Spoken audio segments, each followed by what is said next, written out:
And a good Friday morning to all of you joining us here on KXAN Live. I'm Will Dupree here in the KXAN Live studio, and we're starting off our day with something pretty fun. You have seen this before that we've come on here and shared what is Kristen's classroom. And we have meteorologist Kristen Curry joining us to share a little bit of a weather lesson for the families out there and their kids. So Kristen, thank you for being here as always. Of course, I'm excited to be here, Will. This is something that I think the kiddos are going to love. Absolutely.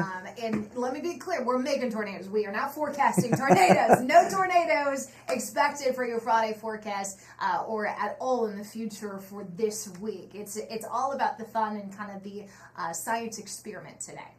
All right. So this is an experiment that, I as a kid, many years ago, tried this one too. So just walk us through this. You're going to show a really fun craft for people to try at home. Yeah, absolutely. So let's talk tornadoes first, kind of the science behind them, and then we're going to launch into the experiment. So when it comes to tornadoes, kind of like cupcakes, right? There's a recipe, there's ingredients we need to see a tornado.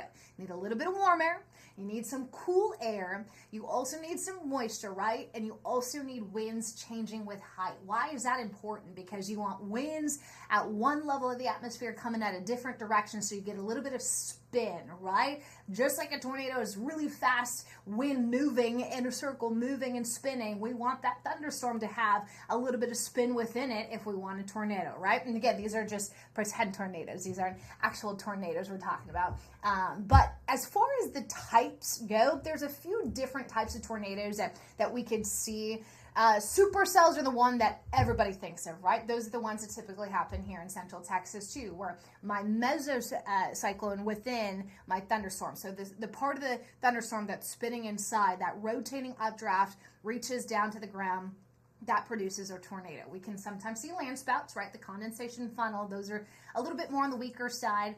They tend to be quicker, right? They can still cause damage, but the water spouts is basically a land spout over water. So those land spouts and water spouts are kind of in a different category.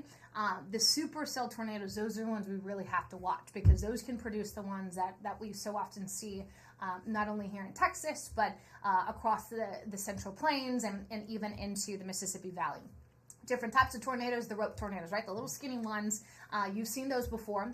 The cone tornadoes, those are the ones that are a little bigger up top and then kind of come down and get skinny on the bottom, just like you see there with the tornado on your screen. The wedge tornadoes, those are the ones that are a little bit wider than they are tall. Those tend to be the most destructive and the most dangerous. Those get to be the EF3s, the EF4s, the EF5s. The multi-vortex is exactly what it sounds. One tornado with some smaller tornadoes spinning on the outside of it. And then again, the water spout. And by the way, we actually had a big water spout, one of the biggest I've seen in my career, actually in Clearwater, Florida this week. It caused damage out there. So those water spouts that start over the water, over the ocean, and then move on to land, turning into a tornado, they can too do damage. So we're talking about tornadoes today. Again, I say this in a way of if you want a tornado, you need this, just because it's a lesson, right? We never want tornadoes in real life because even the little ones can hurt us. I say to my kids when I go out to the schools that even the baby tornadoes are like baby rattlesnakes. They're still scary, right? So I thought this would be a fun one today to just kind of talk about because there is a fascination with tornadoes, Will. They're one of the most destructive parts of Mother Nature when it comes to weather, but they're such a force with them and a draw with kids. Whenever I show the big tornado photo at the school visits, everybody immediately knows what that is. Absolutely. And we talk about the safety of tornadoes, getting into that room with no windows.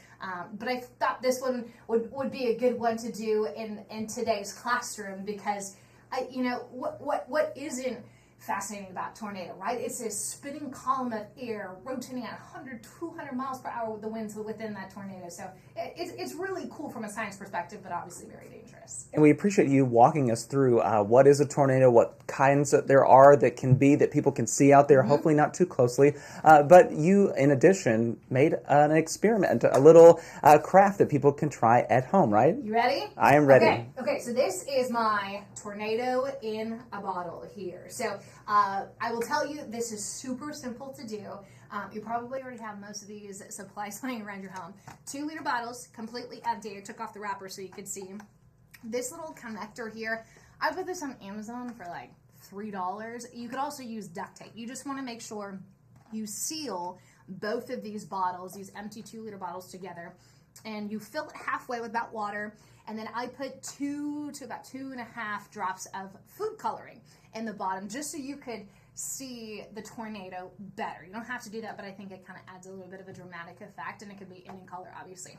So I put this together last night. This is key. I flip it over and then I spin. You can try and do it the other way, but I think if you flip it over and spin, then it's going to work a little easier. So I'm going to try and get it on the first try. Let me make sure I'm all set, and then I'll show you. So I'm going to flip over. I'm going to spin, spin, spin, spin, spin, and then you should start to see a little tornado. So this would be my tornado in a bottle. And it's pretty cool. It's pretty easy, right? This is something, parents, that you can help your kids with. And if you don't get it on the first try, it's totally okay. But there would be my tornado, and then obviously the water would fall all the way to the bottom. And the nice thing is you can do this over and over and over and over and keep the kids busy for quite some time. So I'll do it one more time. It's hard to do it slow because you have to spin really fast, right? Yeah. But I think it's a nice visual representation of what's not an actual tornado, but what would be, like we just discussed, a cone tornado, or sometimes they're referred to as stovepipe tornadoes as well. Okay, so I'm going to flip. I'm going to spin, spin, spin, spin, spin. Okay, and there we go. There's another one. There's another tornado. Yeah. So, pretty fun. Tornado in a bottle. Like I said, 2-liter bottles, duct tape, a little connector. I found this on Amazon for a few bucks. Water and food coloring. And there you got it. And what's also amazing is that you've already written up a web story that is on our website, kxan.com, with step-by-step instructions, not only for all the things that you'll need to make this craft and this experiment, but also how to do it again, in case absolutely. anybody's wondering. And I will tell you, this is something that I love doing, especially because I always say the kids are nicer than the viewers. So that I speak kid fluently. If there's ever an experiment or a subject or something that you want me to discuss, I would love to get your feedback on that. So shoot me an email, say, drop something in the Facebook. I'd love to do a little bit more of the on-hand science experiment that you guys at home, parents, grandparents, you can talk to your kids about. And this is such an easy, fun thing for people to do, and just continue to and spin up those tornadoes all you want. Absolutely. Okay, one more. One more. Let's do one more. Okay, so I'm flipping. I'm spin. Okay, there you go. I'll leave that there. And all day, Will. I can do it all day. And hopefully the parents at home will have that for their kids, too, to do all day long. So, meteorologist Kristen Curry, thank you as always for doing this. And we look forward to seeing you next Friday and what you're going to bring that time. Yeah, we'll see you next week. All right, everybody, that's Kristen Curry. I'm Will Dupree. Enjoy the rest of your Friday and your weekend. Take care.